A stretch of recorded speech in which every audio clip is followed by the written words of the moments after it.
Dallas Mavericks still on the prowl to add a big man? That's what we talked about here on Dallas Mavericks Today. You just heard him. It's Jeffrey Cooperstein. I am Harrison Graham.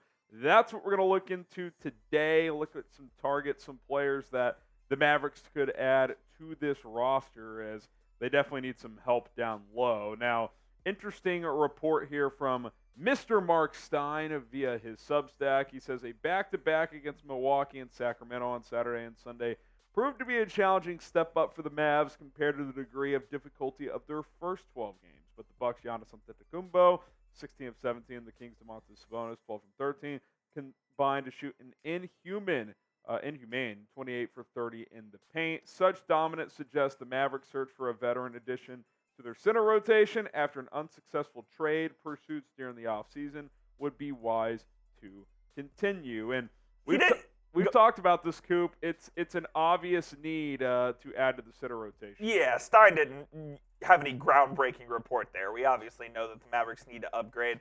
Derek Lively obviously is still a part of this team and a big part of this team. He's your starting center. He's hit a little bit of a rookie wall, which is to be expected. We're not expecting him to go 16 and 10 every single night. It's going to be up and down. Going to be up and down for sure, but it's behind him. That's the problem. Maxi Kleber obviously hurt.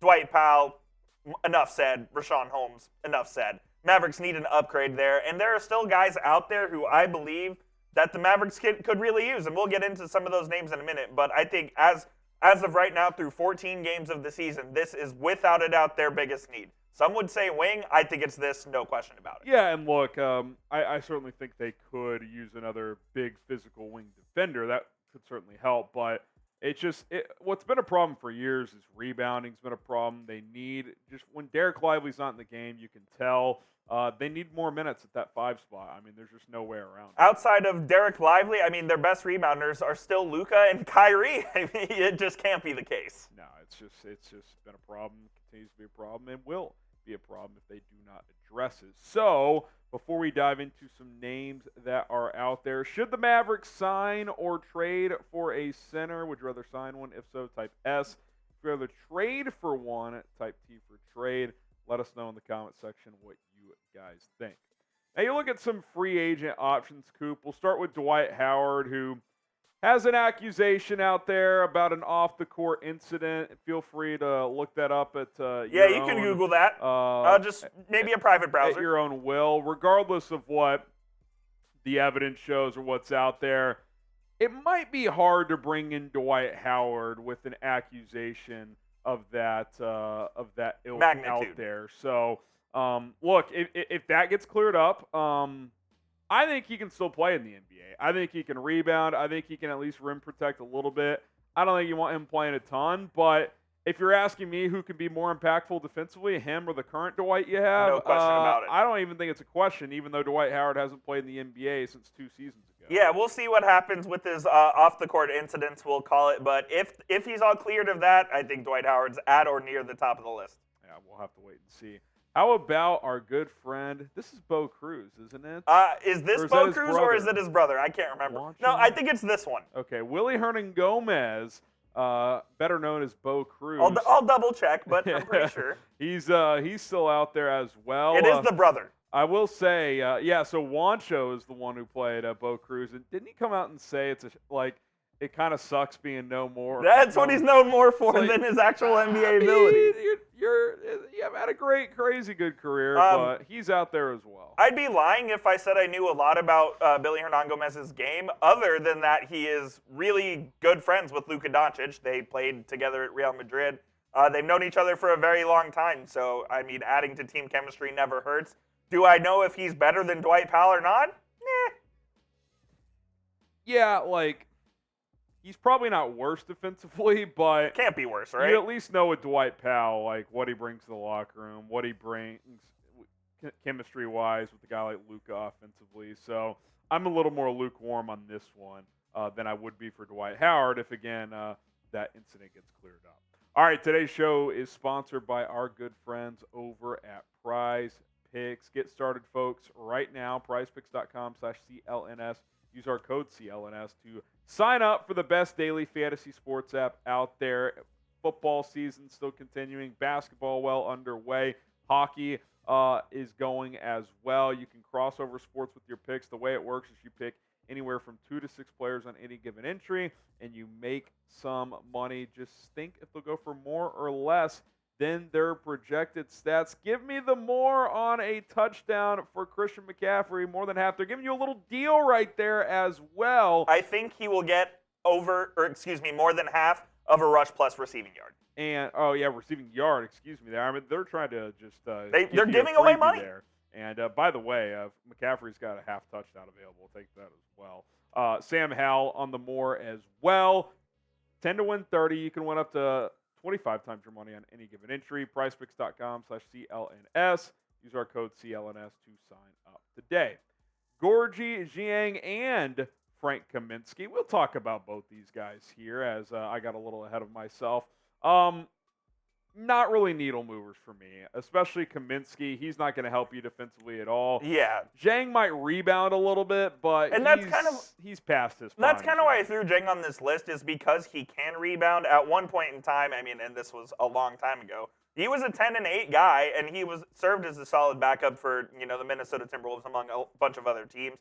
I think he could offer you something. I'm just not sure that he offers you enough to where you're cutting someone to sign him. Yeah, look, Richaun Holmes stinks, but, are you cutting him and eating his contract to sign Gorgui Dieng? I don't think there's enough of an upgrade there. I'd agree. Yeah, I highly doubt it.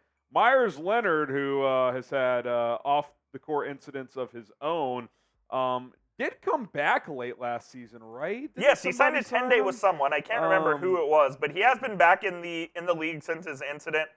Look, I think he's still 31 years old. He still has some gas left in the tank as well. As you've seen with this list, it's a very thin list. They're free agents for a reason. So these guys aren't going to be needle movers per se, but if the Mavs are looking at potential free agents to sign and maybe upgrade their backup center spot, those are guys that I've been looking at. Yeah, look, I'm interested in Dwight Howard. I don't know where that case sits at this point in time. He intrigues me. I think he'd be an upgrade over Dwight Powell and Richaun Holmes. The rest of those guys, I'm not that intrigued with. So let's go to some trade targets. We've talked about some of these guys before. Nick Richards with the Charlotte Hornets. He's just super efficient, Coop. He's kind of elevated out of nowhere in his NBA career. He's somebody that I think could play that backup center role pretty well. And if you needed him to start, if Derek Lively really hit a rookie wall, he could do that too. Yeah, he's developed into a very nice backup big over there in Charlotte, which is surprising considering how bad Charlotte's been over the last couple of years. He's been one of their bright spots. He can give you 8 and 8 if he needs to. He can play 20 minutes a game if you need him to as well. So he's a guy that I've kept my eye on for a long time, and if Charlotte is deciding to, go through another rebuild at some point in this trade deadline, I would look at Nick Richards as well. And the same can be said for Daniel Gafford, who Washington's obviously one of the worst teams in the league, and I think Gafford can give you valuable minutes both as a starter and as a backup. Yeah, and I think Washington, and it could be true with Charlotte. We'll see where they're at, but think about teams that are likely going to sell. That is a common theme. With these two guys. It's also a common thing with this next player who we've talked about a lot, Andre Drummond. The Mavs, it sounded like they were about to get him in free agency, and then he opted in to his player option with the Bulls to stay. I think that team's on the verge of a blow-up.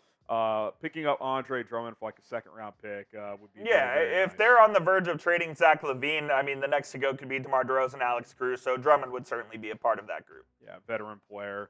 Makes sense to move those type of guys to a win-now team.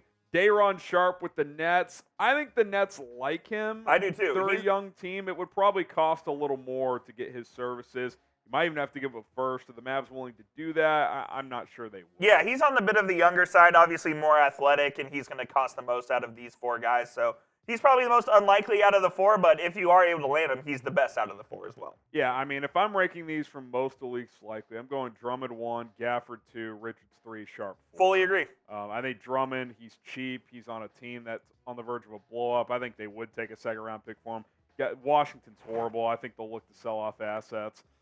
Richards, he's young. We'll see what the Hornets do. Day'Ron Sharpe, same thing in Brooklyn. So I think Drummond and Gafford are more gettable, therefore more likely. And while you guys are answering this question, name someone the Mavs should trade for or sign down in the comments. We've talked about this before, Harrison. The Mavs can't wait until February to address this need. We've seen that it's an absolutely glaring need. And if they wait, who knows, 8 more weeks, the Mavs could be in a position where they're fighting for a play-in spot. Right now, this team's in a really good spot because they got out to one of their best starts over the last 20 years. So they need to keep that going. They need to address this need sooner rather than later. Yeah, and look, they may have to wait till December 15th because that's when a lot of players become tradable. Not every player, but a lot of them. So to facilitate trades before then is usually pretty difficult. But I'd be trying to make a move before the new year if more of the same continues. Fully agree. And look, even though Maxi Kleber is certainly not what he was, if you knew he was going to play 70 games for you, maybe you're not in a rush, but he's not going to play 70 games for you. He's already missed several games here, so you can't trust him to stay healthy. Yeah, supposed to be reevaluated in about 10 days or so. Who knows what that's going to look like. But even when he comes back, it's like he can go down. Like you have to view him as like extra. Any game he plays is gravy. Exactly. Yep. No doubt about it. All right, guys. Appreciate you for tuning in. Happy Thanksgiving. Happy Turkey Day. We will be back sometime after the holidays, so hopefully the Mavs stack up a couple of wins between now and then. Enjoy your loved ones. Enjoy some food, some basketball, some football. Check out the channel. I'll be doing some shorts for the games in LA, so be on the lookout for that as well. Yeah, Coop has you covered for some post-game shorts. Give him a follow on Twitter as well at JeffCoop_27. Yes. To get that right, he'll be tweeting throughout these games as well. I'm Harrison Graham. He's Jeffrey Cooperstein. Go Mavs. We'll see you soon. See you guys.